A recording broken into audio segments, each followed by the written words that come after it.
Assalamualaikum warahmatullahi wabarakatuh. Salam sehat untuk kita semua. Semoga kita semua selalu mendapat lindungan Allah Subhanahu wa Ta'ala, ya. Diberikan nikmat sehat walafiat serta dimudahkan segala urusannya. Amin ya robbal alamin. Kesempatan kali ini Mimin akan membagikan satu cerita misteri. Seperti apa ceritanya? Mari kita mulai.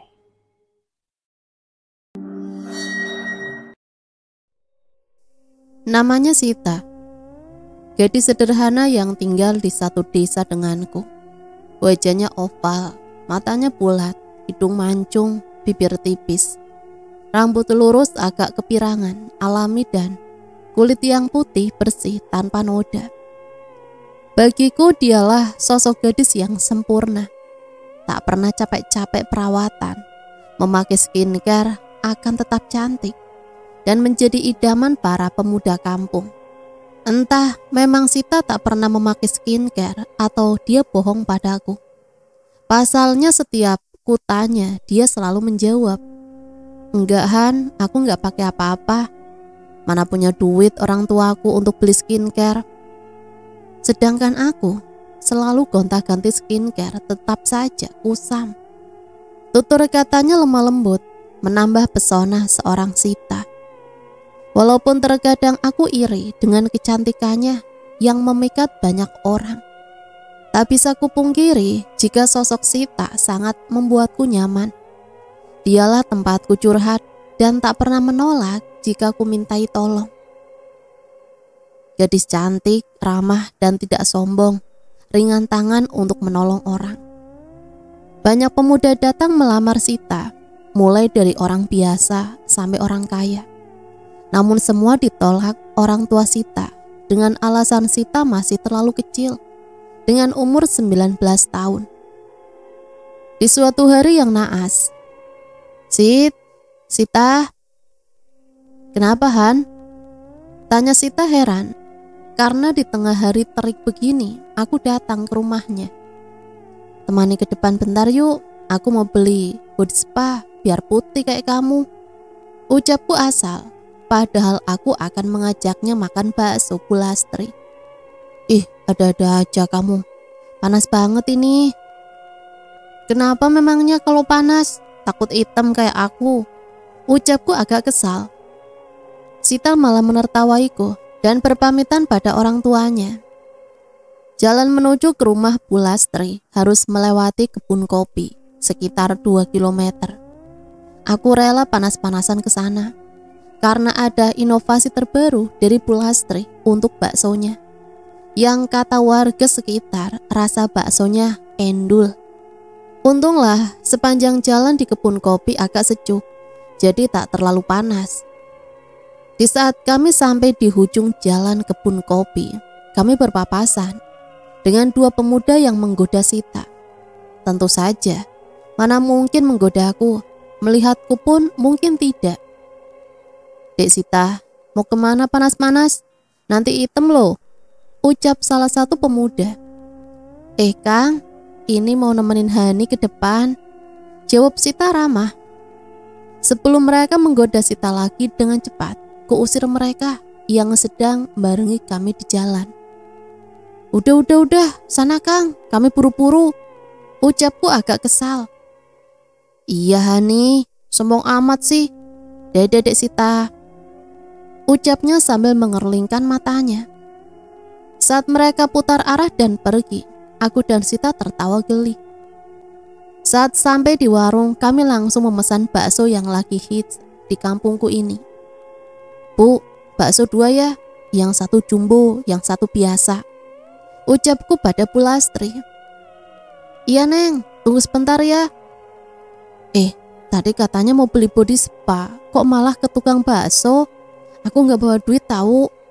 Sita bertanya heran padaku sambil berbisik, "Udah gak apa-apa, biar aku yang traktir." Wah beneran, bakso Bu Lastri enak banget, gurih banget lagi kuahnya, ucapku sambil fokus ke jalan setelah selesai makan bakso. "Iya, belum pernah aku tuh makan bakso seenak ini." Iya sama, maklumlah. Baru seminggu buka, jadi pasti lagi enak-enaknya. Iya, mudah-mudahan sampai seterusnya deh enak gitu, biar jadi langganan. Di tengah jalan kebun kopi. Neng cantik, mau kemana nih? Ucap seorang pemuda di salah satu motor. Dan mereka berempat dengan 2 motor. Aku dan Sita memilih diam dan tak menjawab. Ada perasaan tak enak yang tiba-tiba menjalar di dadaku. Mereka tetap menggoda Sita yang hanya terdiam dan buang muka. Tak biasanya Sita seperti itu. Mungkin dia juga merasakan hal tak enak akan terjadi. Di spion kulihat seseorang dari mereka mengkode temannya yang lain. Aku dan Sita jatuh terpental dari motor yang direm secara paksa oleh salah satu dari mereka. Aku jatuh terguling ke aspal, sedangkan Sita jatuh ke samping jalan yang bersemak. Kami terpisah. Dengan sekuat tenaga, dengan kesadaran seadanya, aku mencoba bangkit, namun sia-sia. Setiap tulangku rasanya patah dan tak bisa digerakkan. Dan jika digerakkan sedikit saja, akan menimbulkan rasa sakit yang teramat. Sayup-sayup ku dengar Sita berteriak meminta tolong dan memohon ampun. Tolong, tolong. Teriakannya begitu memilukan. Ingin rasanya aku menolong Sita. Namun apa mau dikata? Aku pun terpaku di sisi kanan aspal dengan luka di sekujur tubuhku. Flashback. Di sebuah warung kecil, Anto, Dika, dan Jono sedang asik ngopi dan memakan gorengan Bu Entin. Para pengangguran itu sehari-hari hanya kumpul-kumpul tidak jelas. Lalu Eko datang. Woi, ngomongin apa sih? Rame benar. Biasa, ini si Anton lagi ngayal cita-cita jadi PNS. Mimpi kamu Ton, kagak berubah-berubah. Sadar napa? Kamu itu cuma tamatan SMP. Udah gitu ngambil pakai C lagi. Sontak mereka menertawai Anto. Namun meski demikian, Anto tak sakit hati pada teman-temannya. Malah ikutan tertawa. Udah tahu belum? Itu di desa sebelah ada cewek cantik bener, kata Eko pada teman-temannya. Udah dong, kamu aja yang ketinggalan. Kesana yuk, penasaran aku. Ajak Eko pada teman-temannya. Yuklah. Ayolah. Ini yang aku demen, lihat yang pening-pening. Mereka berempat akhirnya memutuskan untuk pergi ke desa sebelah untuk melihat gadis kembang desa tersebut. Tetapi sebelum itu, bocah, jangan lupa bayar dulu. Enak aja main kabur baik, teriak Bu Entin. Iya Bu, lupa. Dah tuh Dik, bayar. Di antara kita berempat kan cuma kamu yang kaya. Asem banget dah punya teman kayak kalian gini. Udah nih Bu, uangnya, ucap Dika sambil menyodorkan uang 100.000. Pasti aja kanteng, ucap Bu Entin agak dibikin manja. Lah kok pas Bu? Tanya Dika yang bingung. Pasalnya mereka hanya minum kopi dan beberapa gorengan saja. Teman-teman kamu itu loh punya hutang, jadi sekalian aja. Kalau ditotalin ya pas, ucap Bu Entin santai. Mereka yang hutang, kok saya yang bayar sih Bu? Dika agak kesal. Soalnya kalau nunggu mereka bayar, gak tahu kapan. Udahlah Dik, ikhlasin aja sih, sama temen juga, ucap Anto dengan binar bahagia, karena dialah yang paling banyak hutangnya. Besok-besok gak mau lagi deh aku main-main sama kalian, dengus Dika kesal.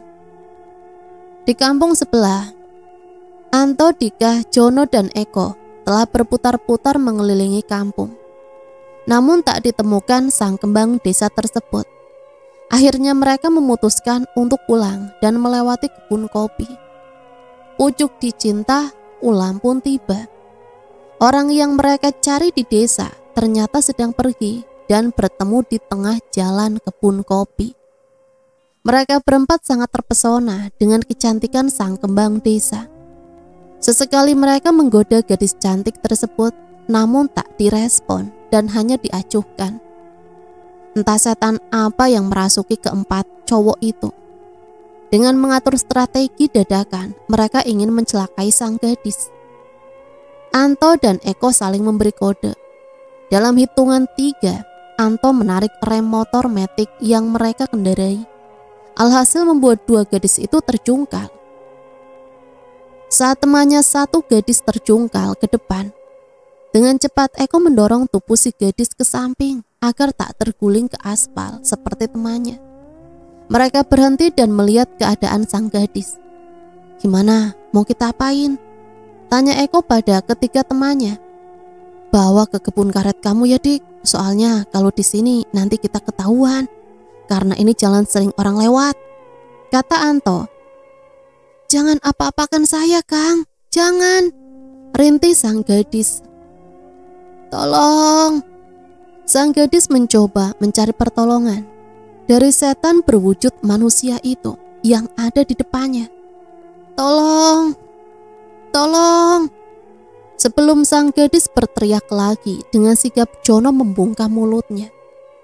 Saat melihat si gadis merintih kesakitan dan meminta tolong tanpa rasa iba, mereka berempat malah melakukan hal keji. Di kebun karet Dika, mulut sang gadis disumpal baju, tangan diikat di pohon, baju dibuka secara paksa oleh mereka. Sang gadis hanya bisa teriak, namun tertahan di tenggorokan karena sumpalan baju itu. Air matanya tak henti-henti mengalir. Namun tak ada satupun yang merasa iba pada sang gadis. Akhirnya ia tergolek lemas. Urat di setiap tubuhnya terasa tak berfungsi untuk bergerak lagi. Setelah masa depannya dihancurkan secara paksa dan keji. "Dah, aku udah keluar. Giliran siapa nih?" tanya Anto pada ketiga temannya. "Akulah, aku udah gak tahan nih." Setelah mereka bertiga selesai menghancurkan seorang gadis tak berdosa dengan bejatnya, kini tiba giliran Dika. Sebelum melakukan hal menjijikan itu, Dika menatap wajah cantik, putih mulus yang kini tak semulus pertama ia melihat di kebun kopi tadi. Karena goresan-goresan rumput ilalang, ia menatap lurus mata sang gadis yang tiba-tiba hatinya berdebar. Rasa kasihan dan kesedihan menjalar di otak dan hatinya. Bagaimana bisa dia melakukan hal itu pada gadis yang lemah, yang diperlakukan layaknya binatang oleh ketiga temannya? Dengan cepat Dika bangkit, menatap benci ketiga temannya, dan pergi meninggalkan mereka semua. Anto, Jono, dan Eko saling pandang dan heran dengan kelakuan Dika. "Dika, kenapa?" tanya Jono, disambut gelengan kepala Anto dan Eko. Saat sedang menatap heran kepergian Dika, tanpa mereka sadari, sang gadis telah lemas dan menutup matanya. "Woi, lihat, mati tuh anak," ucap Eko panik. "Halah, ya rak mungkin lah, palingan pingsan." Jono yang kesadaran manusianya telah agak pulih menatap iba sang gadis.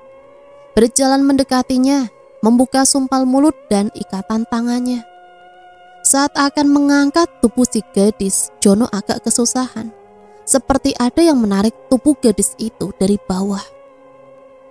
Bunyi kecil di bagian punggung si gadis saat Jono mengangkat paksa tubuhnya terdengar. Karena penasaran, diletakkan lagi si gadis ke tanah dan dimiringkan. Mata Jono terbelalak, keringat bercucuran, tangan gemetar, dan badannya lemas tiba-tiba. Merasa hal aneh pada temannya, Anto kemudian bertanya pada Jono. "Kenapa, Jon?" tanya Anto sambil mendekati temannya. Darah tok," jawab Jono gagap. Anto panik melihat tangan Jono yang berlumuran darah. Anto dan Eko akhirnya melihat ke bagian punggung si gadis. Seketika mereka beringsut mundur melihatnya. Nancep itu," tunjuk Jono pada tunggak yang berdarah persis di tempat si gadis diletakkan tadi. Hening beberapa saat, lalu, "Gimana kalau kita kubur di sini aja?" usul Eko pada kedua temannya. namun tak ada jawaban, seakan pasrah. Anto dan Jono mengangguk. Ya sudah, aku pulang ambil cangkul dulu. Eko berpamitan pada temannya, sedangkan Anto dan Jono hanya diam sambil memandangi tubuh gadis cantik yang telah menjadi jasad karena perbuatan mereka. Kita membunuhnya, ucap Jono. Enggak John, bukan kita yang bunuh. Dia mati sendiri karena nancep tunggak kayu. Jadi bukan kita yang bunuh. Ini semua salahmu Tok. Enak aja, kau kan juga menikmati tubuhnya tadi. Ini salahmu juga. Tapi kamu yang buat dia jatuh, dan kamu juga yang meletakkannya di situ. Kamu kok jadi nyalain aku? Kita semua yang salah, ngerti? Bentak Anto pada Jono. Jono menjambak-jambak rambutnya sendiri dan mengusap kasar wajahnya. Tanda ia sedang depresi dengan kelakuannya sendiri. Setelah sekian menit, Eko pergi. Ia pun kembali membawa 2 cangkul, kain jarik, dan minyak tanah. Lalu mereka bergegas mencangkul di bawah pohon karet. Setelah selesai menggali, si gadis dibungkus dengan kain jarik dan dibuang ke tanah galian. Disiram dengan minyak tanah, baru kemudian dikubur oleh tanah. Di rumah sakit, kedua orang tua Hani tak henti-hentinya berdoa untuk kesadaran anak bungsu dari 3 bersaudara itu. Sang ibu menggenggam tangan anaknya sambil terus berdoa, berharap Hani segera bangun dari tidur panjangnya. Sementara itu di dunia lain, Hani kini tengah berada di antara ruang gelap dan ruang penuh cahaya. Hani bingung, tempat apa ini? Di sisi kanan ada sebuah pintu yang dikelilingi cahaya putih.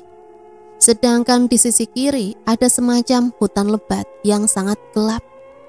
Saat sedang menikmati kebingungannya, Hani mendengar suara tak asing baginya sedang menangis. Hani berjalan perlahan mendekati asal suara itu. Semakin dekat, tidak salah lagi, itu Sita. Hani mengenali baju yang dikenakan Sita saat terakhir mereka pergi. Ia sedang duduk di bawah pohon, menundukkan kepala sambil menangis. Tangisannya amat memilukan. Tampak jelas kesedihan dan kesakitan yang teramat dalam. Tapi kenapa Sita ada di sana? Sita. Sita menghentikan tangisannya, berdiri, kemudian menatap Hani. Hani kaget sampai beringsut mundur beberapa langkah melihat keadaan Sita. Rambut yang tadinya lurus dan rapi kini menjadi berantakan. Wajah cantik ceria, putih mulusnya kini menjadi sangat muram, penuh lebam serta goresan-goresan seperti tersayat, serta baju yang compang-camping, bahkan kotor, berbau busuk dan minyak tanah. Sita, kamu kenapa? Ada rasa takut pada hati Hani melihat keadaan Sita. Tolong aku, Han. Ucapnya begitu lirih dan berat. Tolong apa, Sit? Kamu kenapa? Hani kebingungan harus bagaimana menolong Sita, sedangkan ia pun tak tahu sedang di mana. Aku dibunuh, Hani. Dibunuh? Jadi kita sudah meninggal? Hani menelan saliva dan gugup serta gemetar. Jadi ia sudah meninggal dan berada di alam lain. Sita menggelengkan kepala lalu berucap, hanya aku, Hani. Kau kembalilah ke duniamu, cari aku dan kuburkan aku dengan layak. Kuburkan dengan layak? Apa maksud Sita? Tapi bagaimana caranya aku kembali ke duniaku?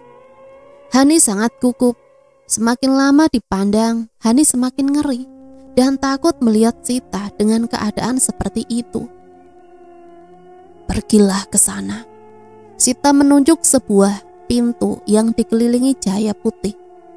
Hani memandang iba ke Sita, berbalik meninggalkannya, kemudian berjalan ke pintu yang Sita maksud. Sesampainya di depan pintu, Hani memutar badan melihat ke arah Sita. Ia mengangguk sembari tersenyum. Pintu terbuka.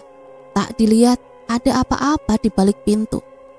Lalu perlahan Hani menutup pintu tersebut. Sudut pandang Hani. Hani, ya Allah, alhamdulillah. Perlahan saja sayang, jangan terlalu dipaksakan. Samar-samar aku mendengar suara riuh di sekitarku mengucapkan syukur. Aku masih berusaha untuk membuka mata, meskipun sangat sulit. Perlahan namun pasti, kubuka mataku, lalu mengerjap-ngerjapkan untuk menyempurnakan pandanganku. Pasalnya pandanganku menjadi agak buram, entah kenapa. Saat pandanganku telah sempurna, kulihat sekeliling, aku berada di ruang putih, penuh alat-alat rumah sakit. Rumah sakit? Kenapa aku di rumah sakit? Perlahan aku mengingat kejadian apa yang menimpa aku dan kenapa aku bisa ada di sini. Namun yang kuingat hanya seseorang meminta tolong padaku sesaat sebelum aku tertidur. Kepalaku jadi sakit mengingatnya. Namun kenapa aku tak bisa mengeluarkan suara? Alhamdulillah sayang, Allah masih sayang padamu nak, untuk memberimu umur. Sabar sayang, ayahmu masih memanggil dokter. Seorang perempuan parubaya duduk di sampingku dan membelaiku lembut. Apakah dia mamaku? Seseorang lelaki masuk mengenakan jas blazer putih seperti dokter dan diikuti 2 orang perawat, dan di belakangnya ada laki-laki parubaya. Mungkin itu ayahku. Maaf, bisa geser sebentar ibu? Saya akan memeriksa pasien. Ucap laki-laki yang kutaksir itu dokter. Silakan Pak Dokter. Stetoskop ditempelkan ke dadaku berulang kali dan memeriksa denyut nadiku yang di tangan dan di leher. Sedang seorang perawat menulis apa yang dokter katakan dan seorang lagi menyiapkan jarum suntik, lalu disuntikan pada selang infus di tangan kananku. Ada rasa perih beberapa saat setelah disuntikan. Refleks aku menggerakkan sedikit tanganku karena rasa perihnya. Gak apa-apa dek, cuma sebentar saja kok perihnya, ucap si dokter yang seakan tahu apa yang aku rasakan. Setelah selesai denganku, dokter berbicara pada mama dan papa tentang kondisiku.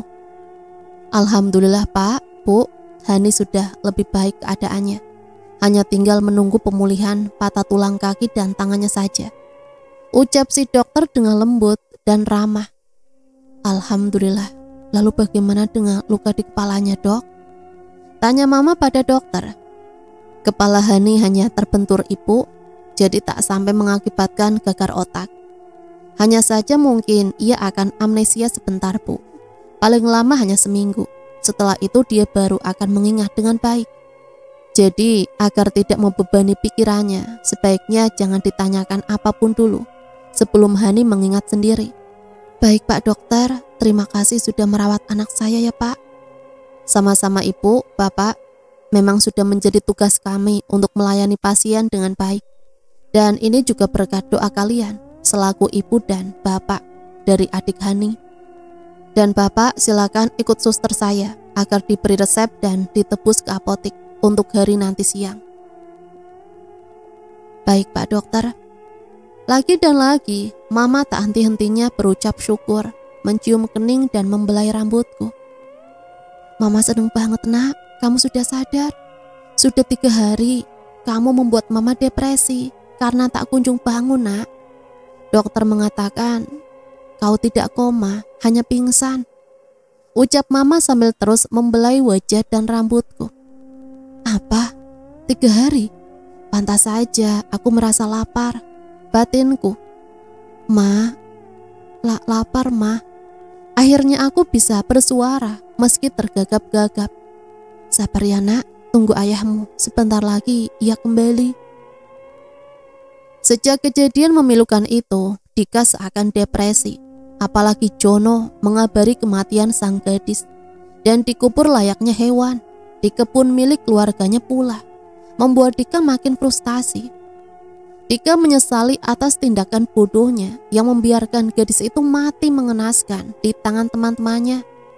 Seandainya waktu dapat terulang, takkan Dika membiarkan gadis pujaan hatinya. Namun kayu telah menjadi arang, nasi pun sudah menjadi bubur. Penyesalan-penyesalan dan dosa yang Dika rasakan akan selamanya ada dalam dirinya dan tak akan bisa hilang meski Dika tak melakukan. Dika juga melihat dan membiarkan perlakuan biadab ketika temannya. Saat sedang meratapi kebodohannya, terdengar suara ketukan dari arah jendela kamarnya. Suaranya pelan, namun sangat jelas bahwa itu suara kuku yang diketuk-ketuk ke kaca jendela kamarnya. Dika berjalan mendekat ke jendela. Semakin mendekat, semakin jelas suara ketukan itu. Jantung Dika berdebar sangat cepat, sampai-sampai membuat badan Dika gemetar. Rasa takut kini tengah menjalar ke seluruh tubuhnya. Langkahnya kini semakin berat, lututnya pun ikut gemetar. Dika sudah berdiri persis di depan jendela kamarnya. Jendela kaca serta korden yang tipis membuat Dika bisa melihat ke arah luar. Di sana, di luar jendela, tengah berdiri seorang perempuan yang menunduk. Namun tak jelas karena minimnya penerangan di samping rumah Dika. Melihat itu Dika semakin gemetar. Peluh keluar dari setiap pori. Meski ketakutan, namun Dika juga dilanda penasaran. Siapa yang tengah berdiri di luar itu dan apa maunya? Dengan sedikit keberanian serta tangan yang gemetar, Dika menyipak korden. Dan, tak ada apa-apa. Bukankah tadi ada orang di sana? Lalu kemana perginya dia? Batin Dika. Belum juga hilang rasa takut Dika dengan sosok orang di luar yang tiba-tiba hilang. Kini terdengar suara tangisan yang amat memilukan dari arah kasurnya. Dengan perlahan Dika memutar badan serta kepalanya untuk melihat siapa yang sedang di sana. Dek. Di sana, di ujung kasur, sedang duduk seorang perempuan yang menunduk sambil terus menangis dengan rambut acak-acakan, dan saat angin menerpa wajah Dika, tercium bau busuk serta minyak tanah yang teramat menyengat menusuk hidung. Siapa kamu? Dengan sedikit keberanian Dika bertanya. Lalu dengan seketika tangisannya terhenti. Bunyi tulang yang patah akibat perempuan itu memutar kepalanya 180 derajat tanpa mengubah posisi duduknya. Jantung Dika kian berdegup kencang seakan ingin keluar dari dada. Keringat dingin keluar pada setiap pori-porinya. Badannya yang gemetar seakan sudah sinkron dengan lututnya yang lemas. Melihat pemandangan yang amat mengerikan itu, kini kepala wanita itu sudah menghadap Dika, namun tidak dengan tubuhnya. Wanita itu mendongakkan wajahnya. Terlihat pandangan matanya tajam yang menyaratkan kebencian dan dendam mendalam. Wajah yang penuh sayatan serta darah yang menetes dari punggung membasahi kasur Dika. Seketika membuat mulut Dika menganga. Ingin rasanya Dika berteriak, namun suaranya tersangkut di tenggorokan karena rasa takut yang teramat. Ditambah lutut dan badan yang tiba-tiba seakan tak mempunyai urat serta tulang untuk digerakkan. Jadilah Dika terpaku di tempat. Tak kuasa menahan rasa takut, jangankan untuk lari, bahkan untuk mengatupkan mulut saja Dika tak kuasa. Raganya seakan terkunci. Akhirnya Dika jatuh ke lantai dengan bertumpu pada kedua lututnya. Dika memejamkan matanya, berharap ini hanya mimpi buruk dan akan segera berakhir. Hening. Sepersekian menit Dika menutup mata. Ia mencoba membukanya dengan harapan yang disaksikannya tadi hilang.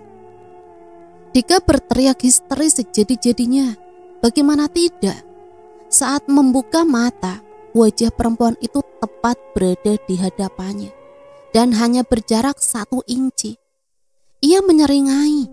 dengan senyuman yang amat menakutkan, dengan darah segar yang menetes dari mulutnya, ditambah wajah yang penuh sayatan dan rambut acak-acakan. Itu jelas terlihat oleh mata Dika. Ampun, aku nggak salah. Ampun. Dika memohon ampun pada sosok yang menyerupai Sita, gadis cantik yang mati mengenaskan di tangan teman-temannya. Suara tawa Sita menggema di seluruh ruangan, membuat suasana kian mencekam. Dika jatuh tersungkur dan pingsan karena sudah tak kuat menahan rasa takutnya. Pagi menjelang siang, Eko dan Anto sedang duduk di warung langganannya, Bu Entin. Eko terlihat sangat murung, wajahnya ditekuk. Pisang goreng yang dipegang tak kunjung dimakan, hanya diketuk-ketukan di meja warung. Beserta kopi yang mendingin itu masih utuh, tak jua tersentuh. Anto merasa ada yang salah dengan Eko. Lalu Anto menegur Eko. "Kamu kenapa kok? Kok murung banget? Berantem lagi sama bokap kamu?" Eko menggelengkan kepalanya. "Ini lebih parah dari itu, Tok." "Hah? Lebih parah? Coba cerita sini ke aku, kenapa?" Eko menatap lama wajah Anto, kemudian mengalihkan pandangannya ke gelas kopi, lalu menggelengkan kepalanya. Anto yang bingung terhadap Eko memilih diam dan menanyainya lagi. Cukup lama Anto dan Eko saling diam, sampai seseorang datang menepuk pundak Anto. "Tok, kok kita harus bicara." "Ya udah, bicara aja sih." "Gak bisa di sini." "Terus di mana lagi?" "Ikut aku." Anto dan Jono segera ke motor mereka, tapi tidak dengan Eko. Ia masih tak bergeming dari duduknya dan menunduk lesu. "Kok, kamu ikut nggak?" Eko tetap tak menjawab. Anto yang geram langsung turun dari motor dan menyeret paksa Eko. Tapi Eko menepis tangan Anto dan berkata, Iya, sebentar, aku bayar dulu." "Bu Entin, ini saya bayar," ucapnya sambil menyodorkan uang 50.000. "Lah, tumben, biasanya juga ngutang." Bu Entin keheranan. "Iya Bu, saya takut kalau nanti tiba-tiba mati malah bawa hutang," ucap Eko lesu. "Nih bocah, ngomong apaan sih? Ngeri banget ibu dengernya." "Ngomong apaan sih kamu kok?" Anton mendengus kesal. Namun berbeda dengan Jono, ia seperti memahami kondisi dari Eko. Mereka bertiga pergi ke arah perkebunan sawit yang masih dekat dengan lingkungan mereka. Setelah sampai, mereka lantas turun dan membicarakan hal yang sangat serius. "Mau ngomong apaan sih? Sampai jauh banget gini tempat buat ngomongnya.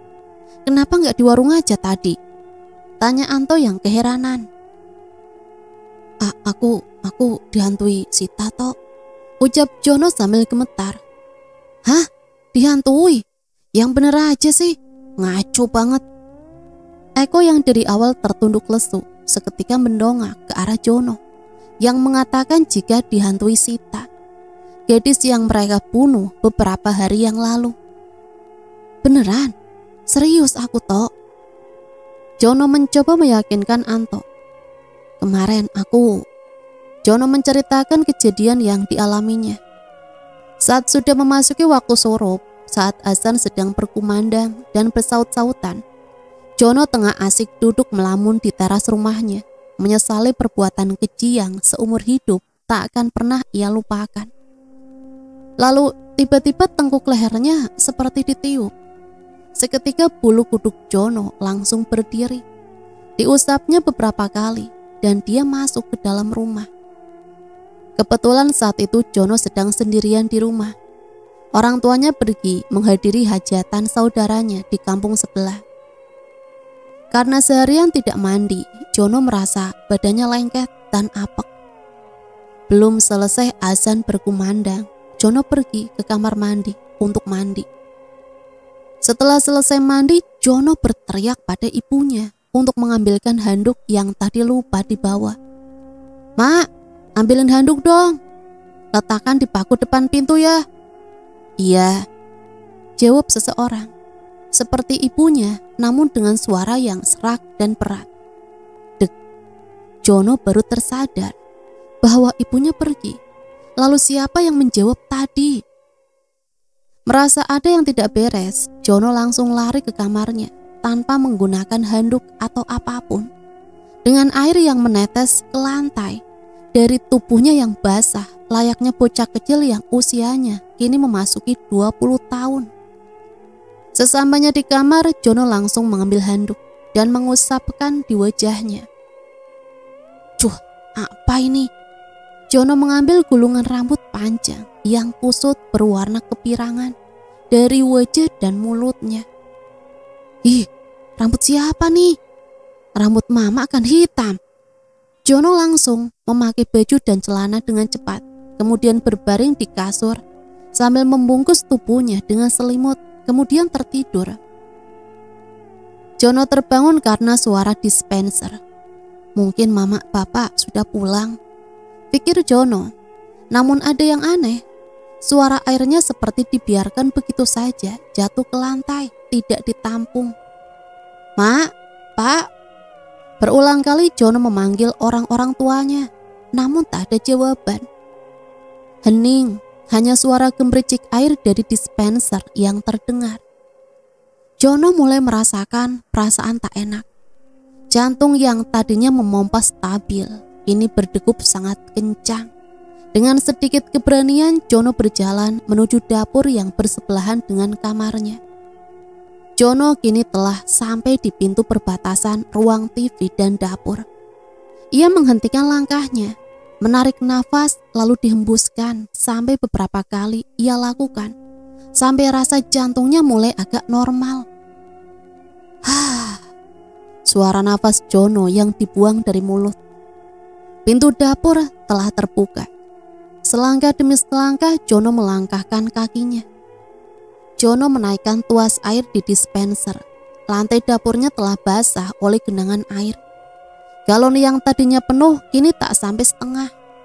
Siapa yang nyalain airnya ya? Kayaknya sebelum tidur tadi aku nggak ada minum. Aku. Dek. Suara berat yang sama seperti tadi dari arah belakangnya. Bau busuk serta minyak lampu yang menyengat tiba-tiba saja tercium. Jantung Jono kini berdegup sangat kencang. Badan serta kaki yang gemetar tak karuan. Keringat dingin keluar dari peluhnya, pertanda Jono makin lemas. Dengan sangat perlahan Jono membalik badan, melihat siapa yang ada di belakangnya. Enggak ada siapa-siapa. Jono mencari sekeliling ruangan, namun tak ada didapati seorang pun di sana. Kemudian Jono berjalan dengan cara mundur perlahan kembali ke kamarnya. Jono menabrak sesuatu, lalu dengan cepat ia berbalik badan dan Jono berteriak karena ia menabrak seseorang yang tengah berdiri tertutup kain jarik. Kini Jono berteriak histeris dan lari tunggang-langgang keluar rumah lewat pintu belakang. Karena kain jarik yang menutup seseorang itu terbuka, menyisakan wajah yang seram penuh sayatan. Senyum menyeringai serta darah segar berbau busuk menetes dari mulutnya dan rambutnya yang acak-acakan. Gitu toh, bisa gila aku kalau lama-lama dihantui begitu. Halah, itu hanya halusinasimu saja. Buktinya aku sampai sekarang gak ada tuh dihantui. Aman-aman aja, jawab Anto menepis omongan Jono. Itu kan kamu, buktinya aku sama Eko dihantui, ucap Jono sambil melirik ke arah Eko. Beneran kamu dihantui juga kok? Tanya Anto pada Eko. Eko yang bingung memilih bungkam, tak ingin menceritakan kejadian yang menimpanya beberapa hari ini. Udahlah John, jangan terlalu dibesar-besarkan. Ini cuma halusinasi kamu aja karena terlalu mikirin. Nih buktinya aku gak mikirin kejadian itu. Bahkan aku udah lupa, makanya aku gak merasa dihantui. Anto menekan kata merasa dihantui pada kedua temannya. Seakan mereka sedang berhalusinasi karena terlalu memikirkan kejadian tempo hari. Sedang Anto berdiri hingga kini tak pernah sekalipun dihantui. Terserah kamu dah Tok, kalau gak percaya. Gimana kalau kita nyerahin diri ke polisi? Biar Sita dikuburin secara layak dan kita bisa tenang, ujar Jono dengan keputusasaannya. Hah? Nyerahin diri ke polisi? Gila kamu ya, John. Kamu tahu kan, John, aku udah keterima di kampus impian aku. Siang malam aku belajar supaya dapat beasiswa karena orang tua aku gak mampu kuliahin aku. Dan sekarang kamu mau kita masuk penjara? Hah? Gila kamu, John. Anto berucap dengan sangat kesal ke Jono. Jono tak menjawab. Kini pun ia dilanda kegelisahan. Di satu sisi ia tak ingin menghancurkan masa depan temannya yang sudah berusaha mati-matian untuk kuliah dengan mengejar paket C agar bisa mendapatkan ijazah SMA. Dan di satu sisi ia sudah mulai tak kuat bila terus-terusan diganggu. Mereka bertiga kini saling diam, memikirkan nasib masing-masing dengan raut wajah Jono yang bingung, Eko yang muram dan Anto yang penuh kegelisahan dan kebencian. Hani menatap lurus ke arah jalan dari balik jendela kamarnya, mengamati rintiknya hujan yang jatuh membasahi jendela kamar. Hani terus-menerus terbayang potongan-potongan sesuatu kejadian yang mungkin ada kaitannya dengan kondisi tubuhnya saat ini. Semakin dipandangi bulir air di jendela kaca kamarnya, semakin Hani merasa aneh. Perlahan sedikit demi sedikit, bulirnya yang bila ditiup ke kaca akan menjadi embun. Semakin diperhatikan, embunnya menjadi lebih jelas dan seperti ada yang sedang menulis sesuatu pada kaca itu. Hani mengeja huruf per huruf. Tolong. Hani memperjelas ejaannya. Lalu tulisan itu hilang dan menjadi sebuah gambar. Bukan, itu lebih mirip ke wajah. Dan benar, saat Hani sedang memperhatikan wajah tersebut dengan seksama, tiba-tiba wajah itu menjadi sangat jelas dan semakin jelas. Hani menjerit dan beringsut mundur, kaget atas apa yang dilihatnya barusan. Di sudut ranjang seorang ibu sedang menangis sambil memeluk frame foto. Dari raut wajahnya tampak sekali sang ibu sangat merasakan kesedihan mendalam. Matanya yang sembab menandakan ia sudah menangis berhari-hari. Seorang pria parubaya menghampiri wanita yang sedang menangis sesekukan, mengusap punggungnya dengan lembut seraya berkata, "Sudah Bu, kita serahkan semua pada yang berwajib. Lebih baik ibu mendoakan Sita agar cepat ditemukan daripada hanya menangisi fotonya."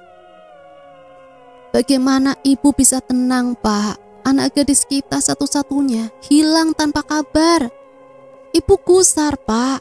Bagaimana jika Sita celaka? Sang ibu berucap sambil terseduh-seduh. Sabar, Bu, sabar. Bapak juga gusar. Kita sudah berupaya untuk mencari keberadaan Sita. Yang penting kita berdoa, minta petunjuk sama Gusti Allah.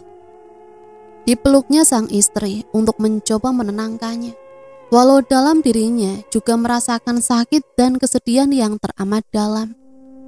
Ditambah tadi malam Sita datang ke mimpinya meminta tolong, namun dengan kondisi yang ia pun tak ingin mengingatnya lagi. Di malam hari, ampun Sita, ampun. Ternyata mimpi. Meskipun hanya mimpi, Eko merasa itu sangat nyata. Kini Eko tak lagi bisa tidur nyenyak. Bahkan untuk melakukan aktivitas saja, dia sudah tak bersemangat. Hari-harinya pun kini ia lewati dengan was-was dan terlihat seperti orang gila. Sebentar-sebentar ia akan berteriak, kadang meminta ampun, sampai membuat orang tuanya khawatir dengan sikap sang anak. Hempasan angin yang baru saja menerpa kain korden kamarnya, perlahan jika dirasa tak ada angin sekalipun yang ia rasakan, padahal di kamar yang ia tempati hanya berukuran 3 kali 3 meter. Eko meringkuk dalam selimut dengan badan yang gemetar hebat. Keringat dingin mulai keluar pada setiap pori-porinya. bunyi suara seseorang sedang duduk di atas kasur spring bednya, lalu berdiri dan duduk lagi. Eko semakin takut. Pasalnya ia sedang sendirian di kamar itu.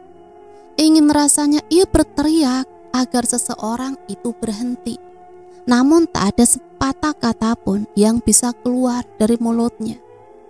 Dari balik selimutnya yang tipis, Eko bisa melihat seseorang, namun samar. Seorang perempuan tengah duduk membelakanginya. Rambutnya terlihat acak-acakan, serta bau busuk yang menyengat. "Akang, sini yuk, temani aku." Dek, jantung Eko berdegup sangat kencang. Seketika badannya gemetar hebat. Tanpa terasa air hangat keluar dan membasahi celana serta kasurnya.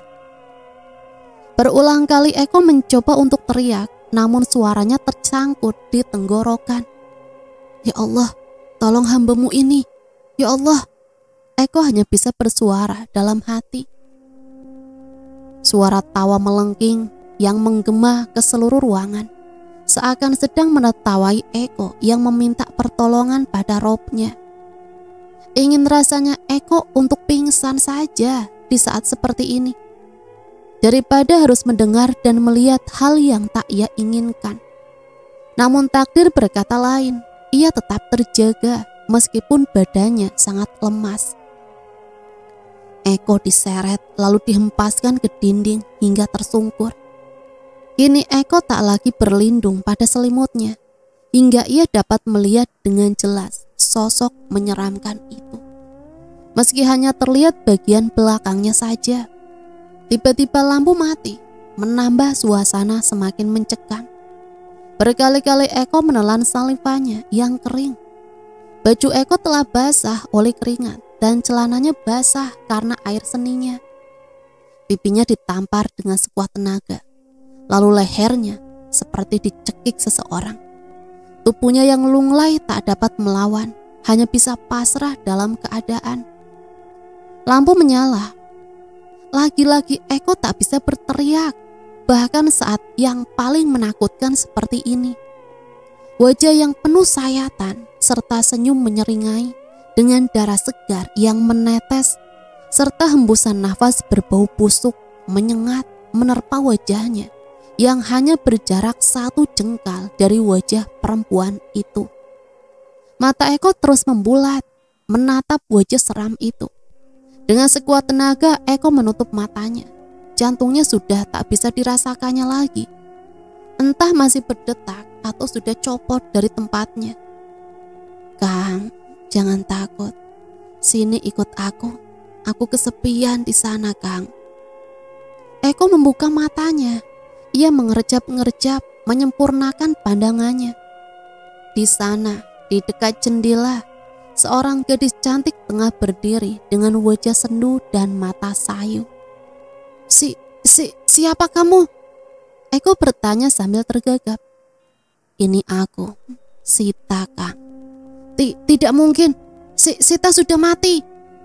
Dengan seketika wajah yang tadinya cantik berubah menjadi menakutkan kembali, membuat ia tak bisa mengeluarkan suaranya lagi, lalu pingsan. Tiap malam terasa amat panjang baginya. Kadang tak hanya malam, kapanpun saat ia sedang sendiri, pasti ia langsung dihantui, meski keadaan siang benderang. Eko semakin depresi. Ia sudah tak kuat menjalani kehidupan seperti ini.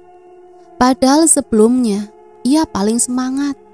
Setiap pagi buta ia sudah bangun dan berolahraga, guna menjaga staminanya untuk mengikuti tes polisi. Bahkan ia sudah mendaftarkan diri, tinggal menunggu pengumuman saja. Badan yang dulunya kekar, dengan perawakan yang tinggi, membuat ia sangat pantas bila lolos kepolisian.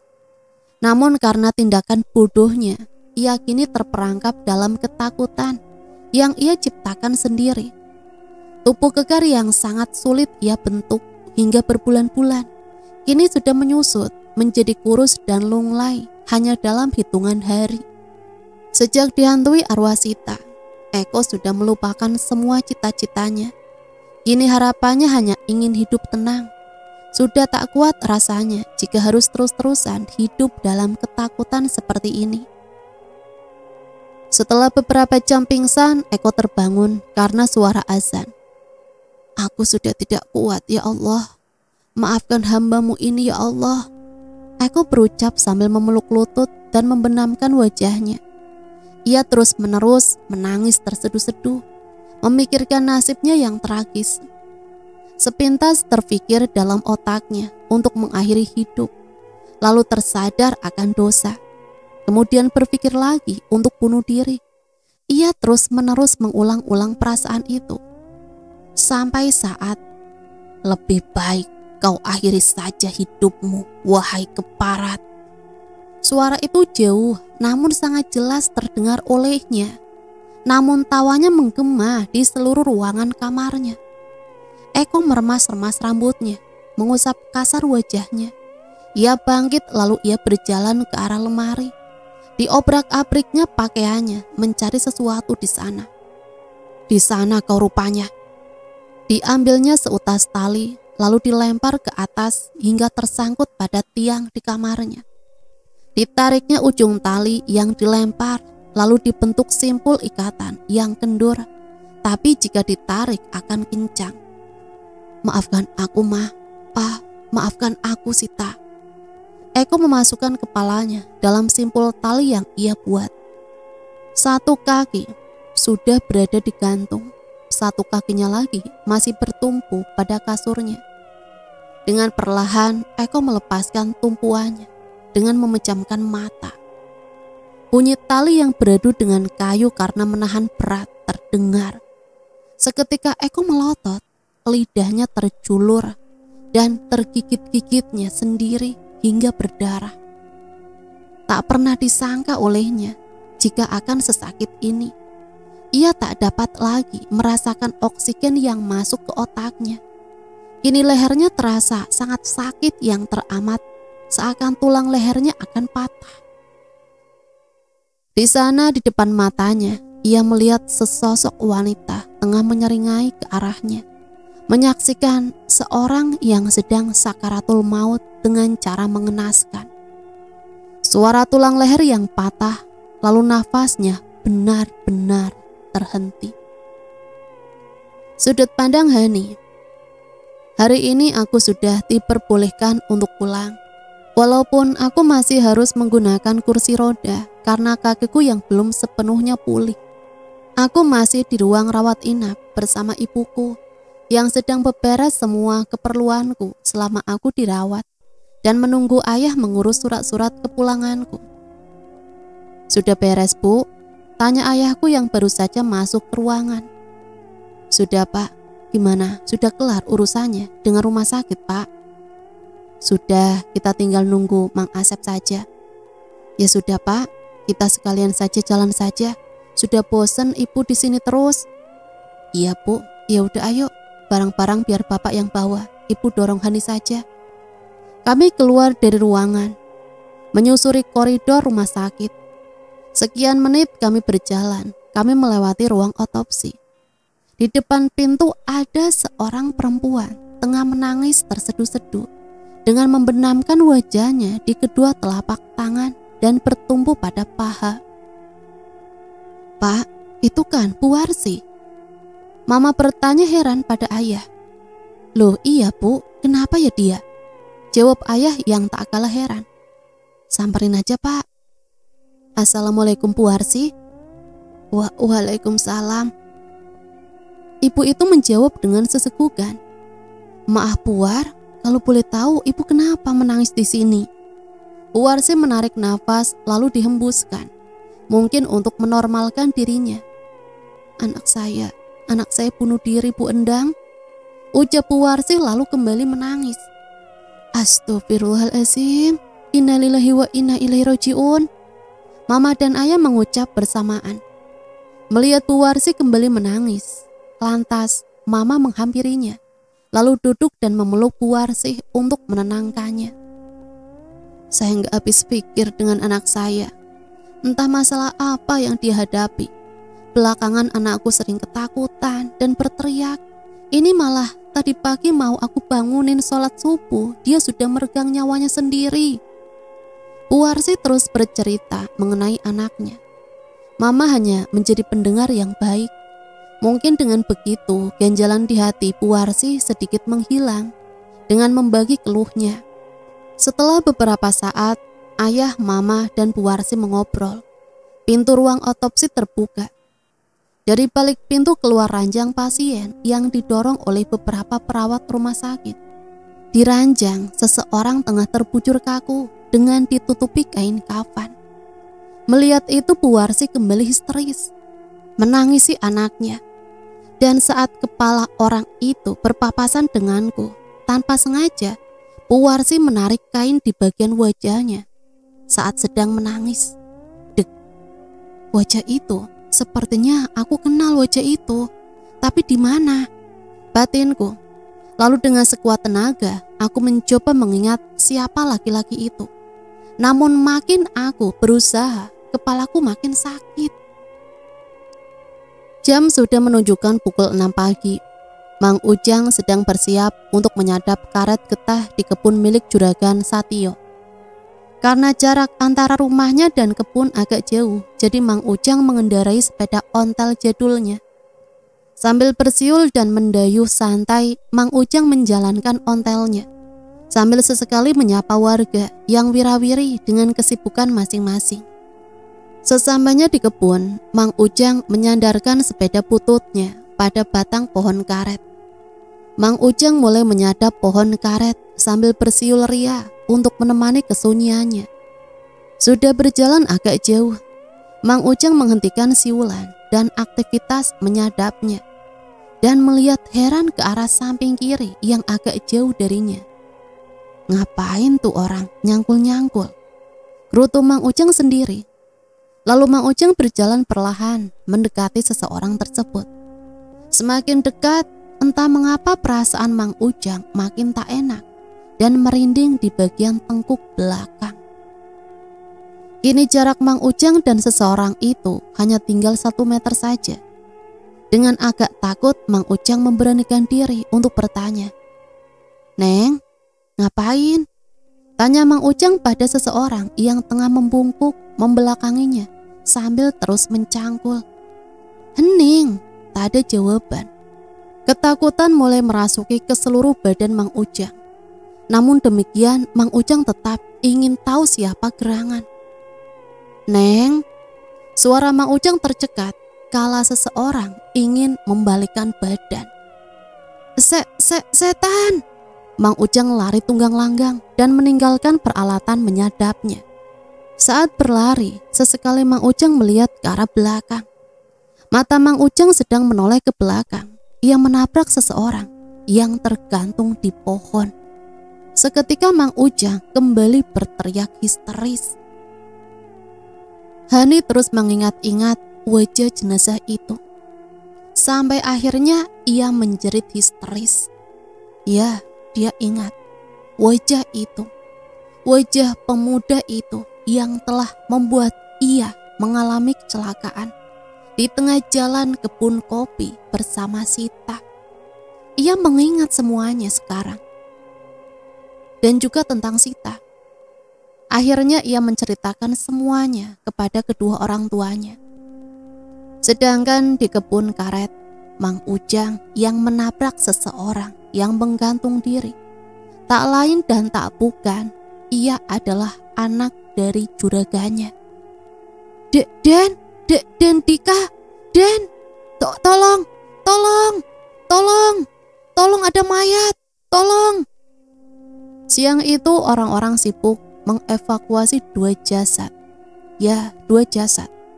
Menurunkan jasad Dika yang tergantung dan jasad Sita yang terkubur dan telah membusuk.